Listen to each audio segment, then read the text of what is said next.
Les amis, je ne sais pas ce que vous en avez pensé, mais je l'ai trouvé pas mal le SmackDown de cette semaine.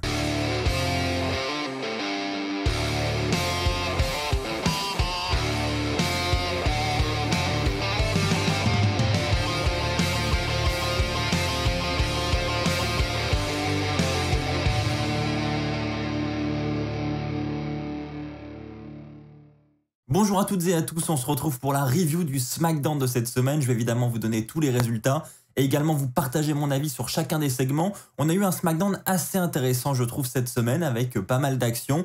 C'est parti, on commence avec le premier. Commençons avec Seth Rollins. Alors déjà, on nous remontre des images de l'attaque de Seth Rollins sur Cesaro il y a quelques semaines de cela.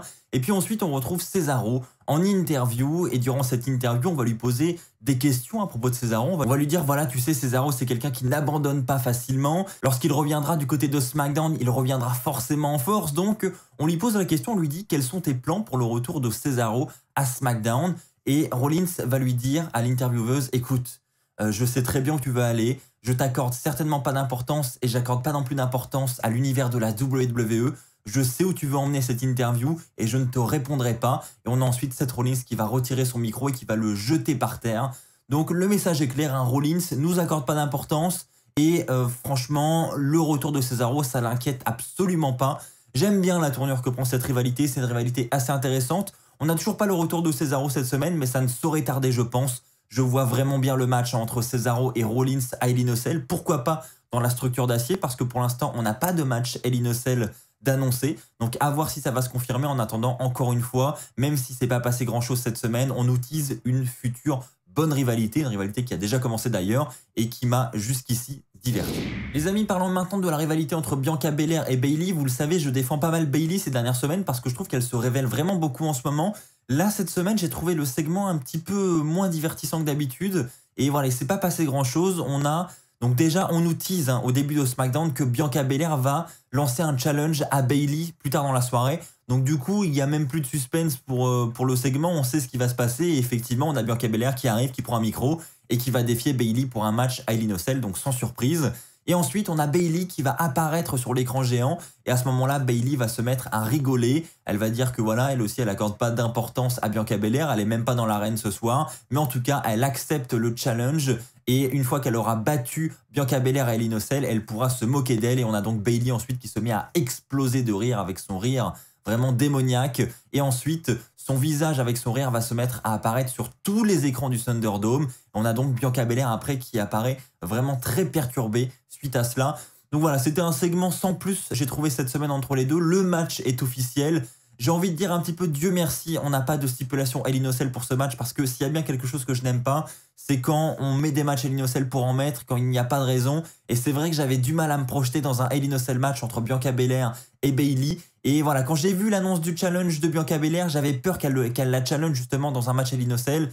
Et heureusement non, donc ça me rassure un petit peu de ce côté-là. J'espère qu'ils vont vraiment réserver cette stipulation pour d'autres matchs où voilà, il y a plus d'intensité, un petit peu comme Rollins et Cesaro par exemple. Les amis, on parle maintenant d'une rivalité que je défends aussi beaucoup en ce moment, c'est Nakamura contre Corbin. Honnêtement, je trouvais la rivalité très divertissante. Maintenant, cette semaine, honnêtement, on a un copier-coller de ce qui se passe depuis plusieurs semaines maintenant, donc ça commence à être un petit peu redondant et c'est ça qui est un peu dommage. On a un match entre King Corbin et Nakamura, donc qui tourne toujours autour de cette couronne qui est placée sur la table des commentateurs. Donc on a Corbin qui va remporter le match suite à un roll-up. Donc là encore, c'est assez décevant parce que voilà, ce genre de finish, vous savez ce que j'en pense. Et ensuite, il va s'empresser d'aller récupérer la couronne sur la table des commentateurs. Il va vouloir une fois de plus se barrer en courant. Mais à ce moment-là, il y a Rick Boogs qui va sortir de nulle part pour lui attraper les pieds et pour l'empêcher de partir avec cette couronne. Ce qui fait que Nakamura va pouvoir récupérer la couronne, va ensuite la mettre sur sa tête et on a ensuite Nakamura qui repart avec Rick Boogs qui joue sa musique sur la scène d'entrée. Donc voilà, j'ai envie de vous dire, j'aime bien la rivalité entre les deux. Maintenant là, c'était quand même exactement la même chose que ce qu'on a vu avant. Donc loin d'être divertissant, c'est du déjà vu. Les amis, je vais faire un rapide point sur les Street Profits parce qu'il s'est passé quelque chose avec eux cette semaine à SmackDown. Certes, c'était que en coulisses, mais quand même. On a premièrement les Street Profits qui sont rejoints par Chad Gable et Chad Gable va essayer de les convaincre de le rejoindre suite à leur défaite de la semaine dernière face aux Usos. Donc on a Chad Gable qui leur dit bah écoutez, venez rejoindre mon académie, je vais vous apprendre plein de trucs et tout, on va être bons ensemble. et les Street Profits vont clairement se foutre de sa gueule et vont refuser la demande.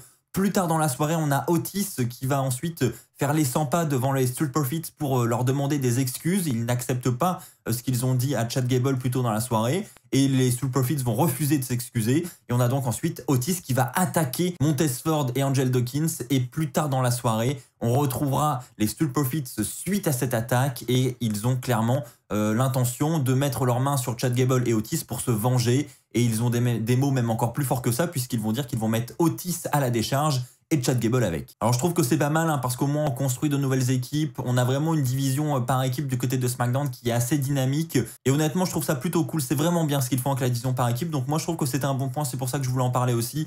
Ça va amener de nouvelles rivalités, de nouvelles choses, donc c'est un point positif. Les amis, parlons maintenant de ce match pour le titre intercontinental entre Apollo Crews et Kevin Owens, une très bonne surprise. Alors le match n'était pas exceptionnel, j'avoue, j'étais un petit peu déçu, mais il reste quand même bon et assez divertissant à regarder.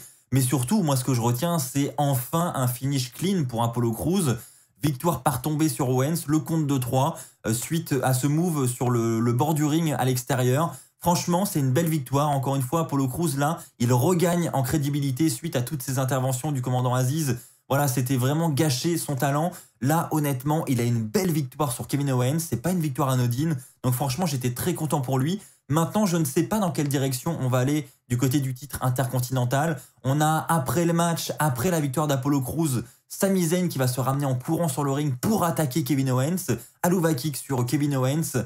Donc, on ne sait pas encore si Sami Zayn va ensuite se tourner vers le titre intercontinental. Du coup, je dirais qu'il irait plutôt dans une rivalité avec Kevin Owens dans un premier temps. Du coup, qui pourra aller défier Apollo Crews pour le titre intercontinental? Les amis, n'hésitez pas à faire vos suggestions dans l'espace commentaire, il est fait pour ça. J'attends votre avis. Ceci étant dit, les amis, passons au flop de la soirée.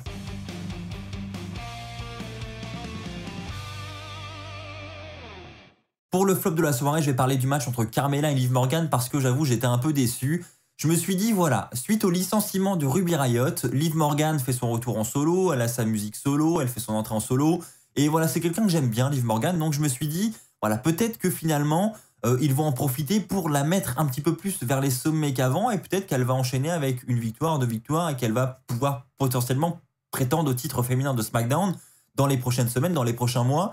Et au final, on a eu un squash de la part de Carmella. Alors Liv Morgan a eu quelques spots quand même durant le match, mais c'était très très court et c'est ça qui m'a déçu. Donc victoire de Carmella. Et Carmella, c'est quelque chose qu'on a déjà vu du côté du titre féminin de SmackDown ces derniers mois. Donc je trouve ça dommage.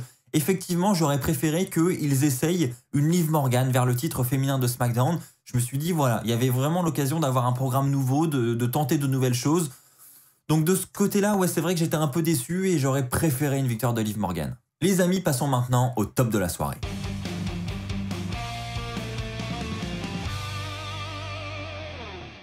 Évidemment, les amis, pour le top de la soirée, je vais parler de cette storyline avec Roman Reigns et les frères Uso parce que c'est très clairement ce qui domine SmackDown chaque semaine. On a premièrement Roman Reigns qui va ouvrir le show, ensuite il va être rejoint par Jimmy et Jey Uso et Roman Reigns va leur dire « Écoutez les gars, je sais qu'à la fin du dernier SmackDown, je n'étais pas content, mais là j'ai changé d'avis, j'ai envie de voir remporter les titres par équipe, donc s'il vous plaît, gérez, je vous souhaite bonne chance et revenez avec ces titres par équipe. » On a ensuite le match entre Rey Mysterio, Dominic et en face les Usos, Jimmy et Jey.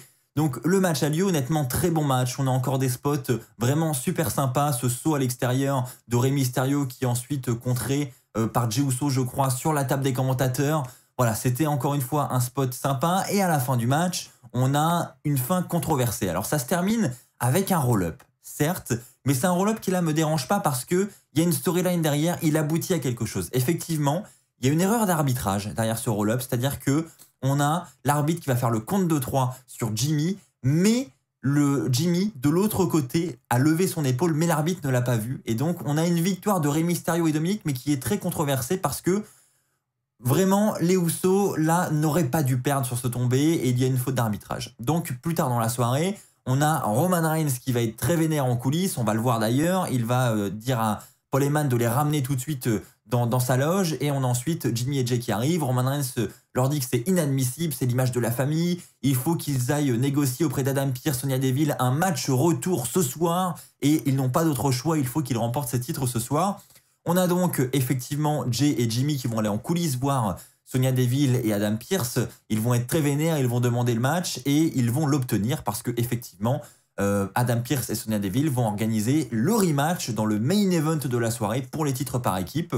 Donc alors que Rey Mysterio et Dominic étaient en train de quitter l'arène avec leurs valises, et bien Adam Pearce les rejoint et leur dit écoutez, non les gars, partez pas tout de suite, vous avez un match dans le main event, vous devez défendre vos titres par équipe. Donc on arrive ensuite au main event de la soirée.